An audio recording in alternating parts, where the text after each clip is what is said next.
இன்று நம்மை சிந்திக்க சொல்லுகிற ஒரு வார்த்தை என்ன? நம் வாழ்க்கை எப்படிப்பட்டதா இருக்கிறது?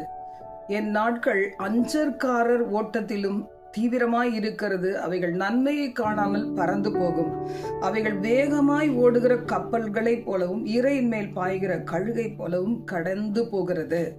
இன்றைக்கு நமது வாழ்நாட்கள் ஒவ்வொரு நாளும் அதிகமாய் ஒரு முடிவை நோக்கி நெருங்கி கொண்டிருக்கிறது என்பதை நாம் அறிந்தோமானால் இன்று நம்முடைய வாழ்வில் இருக்கிற அத்தனை வைராக்கியங்கள், கசப்புகள், இல்லை நான் நினைத்த காரியத்தை சாதித்தே ஆக வேண்டும் என்கிற முரட்டாட்டங்கள், இவைகளெல்லாம் நம்மிலே காணப்படாத படிக்கு இந்த காலங்கள் கடந்து ஓடும். என்னுடைய வாழ்க்கையின் முடிவு ஒரு நாள் வரும். அந்த முடிவிலே என் ஆண்டவர் வைத்திருக்கிற மகிமையான ராஜ்யத்தையும் நான் காண்பேன்.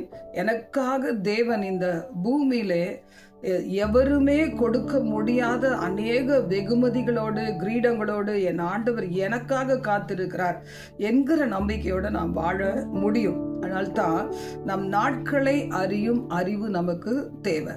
கர்த்தர் தாமே உங்களை ஆசீர்வதிப்பாராக.